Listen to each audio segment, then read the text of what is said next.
Welcome to HortTube. My name is John Putnam. In this video, we're going to be putting several plants into the garden here in Raleigh, North Carolina.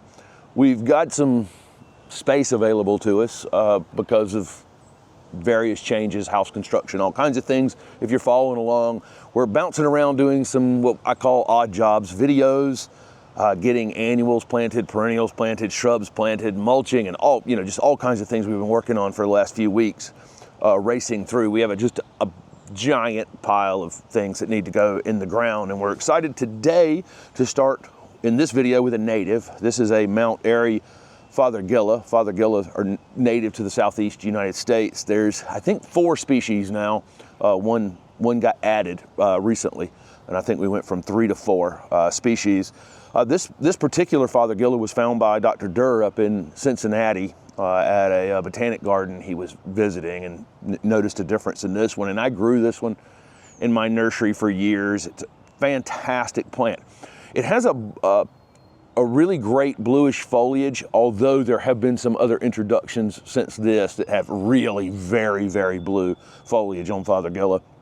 But this one, I think, still has one of the best, pretty compact habits, although it can reach 5 or 6 feet. But it has a great compact habit, has great fall color, has great honey-scented, bottle brush looking type flowers. They're frilly, and those frilly flowers, it's in the witch hazel family, so you see the little frilly flowers on witch hazels. Loropetalum's in that family, Distilium is in that family. All have the little frilly flowers that you can recognize from that family of plants. And then again, in the fall, it gets this intense reds and oranges and really intense fall color. Like a lot of our native shrubs in the southeast, these can colonize. And so I will keep an eye on that over the years. Any top pruning I do on this is probably going to send it off suckering through the bed. This can be the case with weirdly, a lot of our natives. That's their way of taking space. So I'll come in here occasionally and take out some of those. It's a great native plant. It's great for our native pollinators in the spring. I love the foliage just as much as the flowers on them. And so excited to have a Fothergilla. It's one of the missing native plants from the garden. We have surprisingly, I think that, as many plants as I show off that are, non-native, non-invasive that are in this garden. I think people would be surprised at the actual number of native plants that are in this Raleigh garden, and we're going to add a couple more of them in this video. This is another native, kind of. This is a Pancake Arbor, which is Thuja occidentalis. They are North American natives. They're native up into the northeast above Pennsylvania, and then down through the Appalachian mountains is where Thuja occidentalis. And everybody knows Emerald Arborvitae and other upright versions of this, but this one's called Pancake. It's a little flat growing one. It's a perfect name for it because it only gets about 1.5 feet tall and maybe 2 to 3 feet in width. Really soft to the touch, as you would expect from any Thuja occidentalis or Eastern Arborvitae. Great plant. Here we're on the very southern edge of where these like to be, and so I've got it in a space where it's going to get 6 or 8 hours of direct sun, and it needs that, but it won't get 15 hours of direct sun. It'll be a little while in the morning before it's in the sun, and it'll be, we have an oak in the back that'll put shade across it by middle afternoon. Here in the south, this will keep the sage green color year round. Gets a more of a blue hue when it gets a little more cold on it. Really great plant. This one is a fantastic container plant. If you're looking for a container choice that you can just kind of leave in a container year round and not have to worry about it, dying from the cold, unless the pot freezes solid for a long time. That's kind of a different subject. But as long as the pot's thawing out, this thing can stay in there 12 months out of the year easily. Just a perfect little low maintenance plant that you can put into your garden and not have to prune on it. This is just how it grows. Doesn't need any work to keep it looking like this. And so excited to have a Pancake Arbor in the garden. We had the Cedrus atlantica over by the fence, and we wanted to just kind of highlight it more, move it out a little more into the garden. This is a very slow growing variety called Sapphire Nymph, and it'll only in 10 years only be 3 or 4 feet in height and width, and it has this kind of weepy, kind of looks like it's bonsaiing itself, right? Kind of habit. Cedar Atlantica is one of the actual cedar species. There's like only four actual cedar species. We call a lot of things cedar, I think, just so we can sell the lumber for more money. You know, like Thuja plicata out west, we call it Western red cedar, and then our Eastern red cedar here is a juniper. But there are actual cedars here in the garden, and this is one of them, Cedar Atlantica. Again, Sapphire Nymph has this really great blue foliage on it. It looks like it would kind of be prickly, but it's not. It's always interesting with conifers like that. You know, you're so used to potentially getting, you know, kind of stung by them if you grab a hold of them. But these are actually quite soft. What a great blue-green color that is. We're coming out into spring here, and you'll see on these conifers like this, we'll get this little bit of growth in the spring, kind of shut down in the summer, and then in the fall, it'll get a little bit of that new growth again. So it'll have that great color in the fall as well. The thing that took its place is an It's a Breeze rose. This is a Southern Living Plant Collection rose. It's an extremely low maintenance, almost ground cover like rose. Won't get a whole lot taller than this, get about as wide as I want to let it get. Pretty much anybody watching can grow this rose. It's from breeding that has incredible disease-resistant foliage. It's just amazing.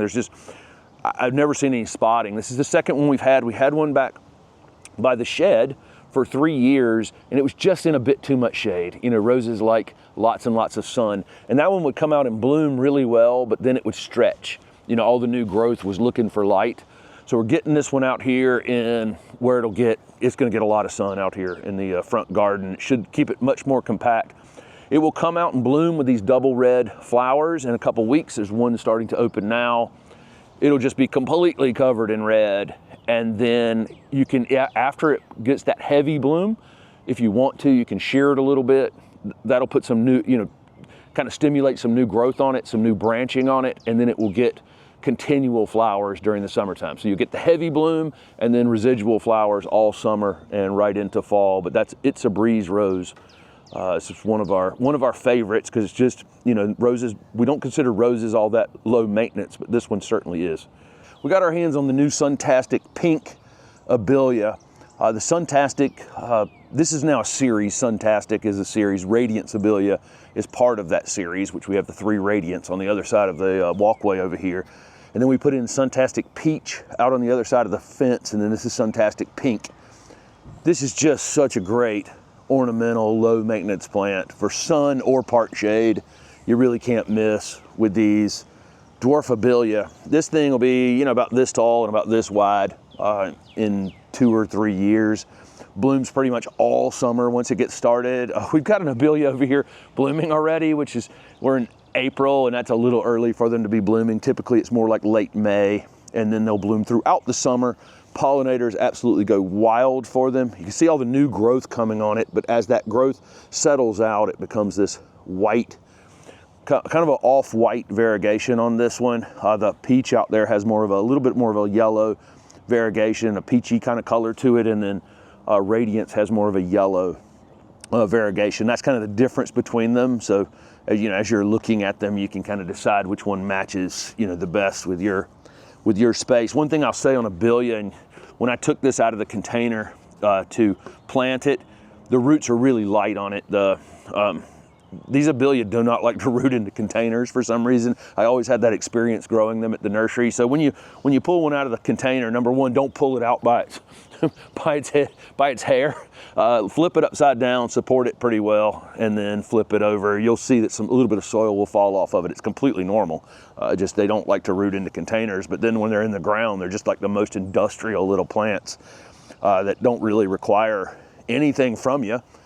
You can prune them in the late winter if you need to prune them, but these just don't need a whole lot of maintenance ever, these dwarf ones. So excited to have this one. And we have Suntastic Peach, Suntastic Pink, and Suntastic Radiance here in the garden in Raleigh. Jumped in and moved the Highlights Arborvitae to the back of the bed. It was the spot it was in. It's been super happy.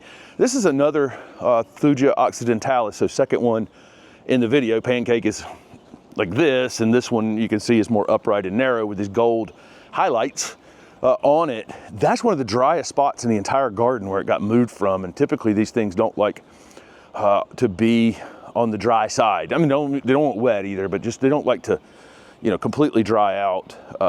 They have issues, especially here, you know, down here where we are in the heat. This thing just thrives. It's unbelievable. Didn't get, I mean, just wasn't rooted in all that much there. There's a lot of root competition from where that maple was on the other side and other things around it. I brought a hellebore that was attached to the bottom of it. I didn't want to tear that hellebore off of it because I'd have been knocking more soil off of it. But it transplanted up here okay. We'll keep an eye on it. We're very, very fortunate. Last week we had middle 80s, upper 80s. We had a 90-degree day last week. It actually did hit 90 one day. But this next like 4 or 5 or 6 days, we got days in the 60s and 70s. I mean, Steph's in a coat holding the camera right now. And so hoping that's gonna help it transition. It's helped a couple of other things that we moved that were really struggling last week. As soon as it clouded up a couple days ago, they all perked back up, and it looks like everything that we've transplanted so far is transplanted okay. I just got to get them done here before it really starts to hit 90. And then put the Moonstruck azalea in. There's still limited availability for this. Every time I talk about it, I know everybody wants to go and grab it, but I think that every time it's hitting the tables anywhere or hitting any availability, it's disappearing pretty quick. But that white flowering variegated Encore azalea is just absolutely fantastic. It's planted kind of close to the walk down there, but it's an upright, narrow growing azalea, which is super interesting. It has you can see it even in the container. And you can look at that when you're shopping for plants. You know, if the plant has a tendency to be kind of upright in that container like that, it's probably going to be fairly upright or be at least accepting of being upright in your garden at your house. But a beautiful, absolutely beautiful variegation. Again, Encore azaleas need a little bit more sun than other azaleas, but when you introduce that variegation into it, I probably, you know, the sun, this will have lots and lots of sun on it, but the overhang of the house will put it in a little bit of shade by mid to late afternoon. It'll bloom again in the fall. It's been blooming for weeks. I've shown it a couple times in the last few weeks in the container because I didn't want to miss it in bloom, and it's pretty much finished its spring flowering. This side of the porch bed is starting to come together. We put the annuals in. Steph and I did. Maybe that video went up maybe Friday or Saturday. And now I'm rearranging a couple pieces, transplanted a couple pieces in here the other day. We have the Highlights Arbor Vitae in here. We've got the Moonstruck azalea in here, so gold or chartreuse variegated. The Taxus baccata has a lot of gold in it and variegation in it. The Frankie Boy Thuja orientalis has gold. All the new growth on it is kind of gold. Then we got some variegated Solomon seal over here, but it's going to have to be restrained. There was a retaining wall that went around here that I took out a month and a half ago, and the retaining wall went through here, and it was kind of containing that Solomon seal down in the bottom. But it is now, unfortunately, going to be able to take over this bed, so we're going to have to get control of that. It's got to go somewhere else.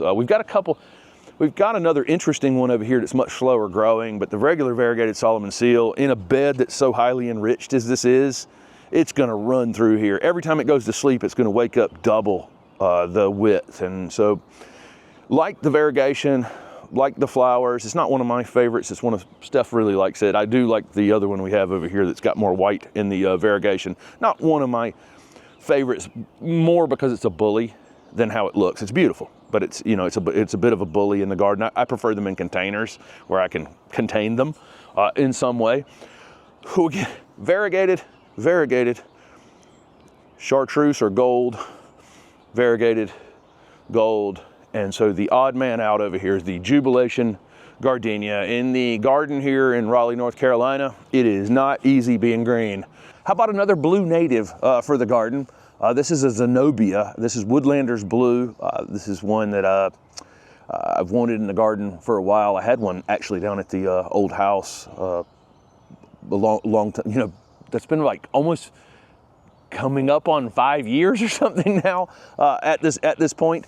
This one was a selection from Woodlanders Nursery. It has blue foliage. It's native to coastal areas, Virginia, North Carolina. A lot of our native shrubs that we consider actually native to North Carolina and South Carolina and Virginia, there's a lot of wetlands down east, and a lot of these things, this is where they kind of evolved. And so this is in that in the blueberry family, and typically you'll find it in the wild in pretty moist locations.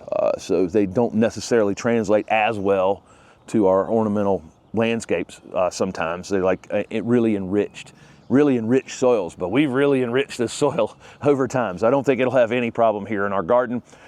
These can get fairly tall, but can be kept around 48 inches in height, something like that. All we're getting is this little blueberry type flower on it right now. Eventually, as it matures, it'll get these like 2-foot long racemes with these little bell-shaped white flowers on it that look just like blueberry flowers. So a lot of these ericaceous plants, and the root system on this, all these ericaceous plants have these super fibrous root systems. So anything in that blueberry family, and then also azaleas and rhododendrons, anything in that group as well. The roots are very similar, very, very fibrous, interesting roots. When you take one of them out of the plant, you definitely recognize that it's in that, those ericaceous plants. They tend to like acid soils for sure. Great fall color. It'll get kind of a maroonish red fall color on it, and then drop its leaves during the winter. We'll probably put something small and evergreen here to kind of close this gap in this screen behind it. But I really love this blue foliage, interesting flowers, great native plant here for the garden in Raleigh.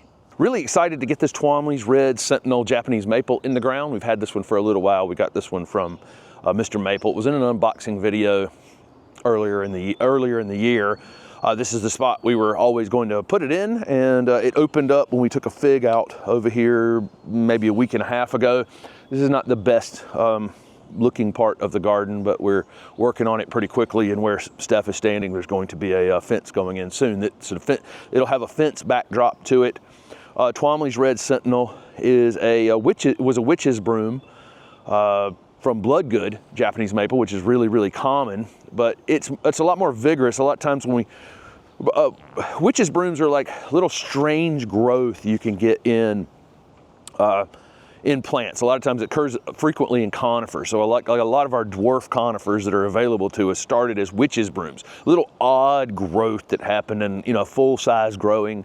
As an example, like a Cryptomeria japonica that got 100 feet tall has this little weird growth in it. You take the cutting off of it, and it turns into this little dwarf conifer. So we think of witch's brooms a lot of times as being dwarfs, but this one is actually a pretty vigorous growing tree, and it has an upright, narrow habit. As you can see right here, I'm actually going to have to stake it. It will spread out eventually, but it tends to be more on the upright, narrow form. And this one's kind of perfect for this spot because it won't branch until it's up and over the fence that's going in. So it's going to have the perfect backdrop. We'll be able to see it from the screen porch over there. I think it's the perfect tree for this space. It may get 10 to 12 feet in height. One thing that's nice about this one is full sun tolerant, even down to Atlanta, down to Raleigh here, Charlotte, Atlanta. A lot of some of the Japanese maples like this really need some afternoon protection, and that's a balancing act, right? Where if you put it in too much shade, I lose the foliage color. But this one, I don't really have to worry about it all that much. It'll be fine. It may have to adapt. Sometimes it takes a year or two for something to adapt to being in a space that it, doesn't want to 100% be in. But I'll get this one staked straight. The bottom of it was put in straight, and I'll get the rest of it staked straight with some sort of bamboo, and I'll let it branch right about here. That's about the spot where I want it to branch and start to spread out from there. And I believe this makes 10. So this will be the last one going in the ground for this video. This is a Utopia Plum U. This is a Southern Living Plant Collection piece. I think they're kind of super underused, these low growing plum U's. They're such great industrial plants for park shade or shade conditions. We put them in over at the landscape job we did last year, that we did, that 4 or 5 part series of landscape jobs we did last year, and they've just performed so beautifully over there. They're great on slopes, mass plantings, containers, any place where you need, something that's just kind of tidy and neat. Stays, 3 to 4 feet by 3 to 4 feet. I could probably even keep it smaller than that. If it starts to stretch on you a bit, you can prune it when you want to prune it. It offers a nice texture change back here, this little narrow foliage versus something like this screenplay holly or the Japanese maple that's going in behind it, or the Japanese maple that's over here in front of it.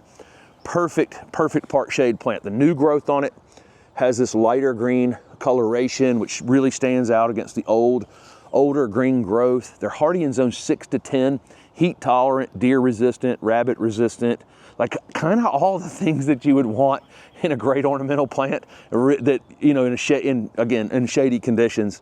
There's fastigiate ones that grow upright and narrow, and then there's prostrate ones that grow flat to the ground. And this Utopia Plum U kind of fits the perfect center of those two, which its low mounding habit. So there you go. There's 10 plants. I think we had two transplants and 8 new plants in the garden this morning.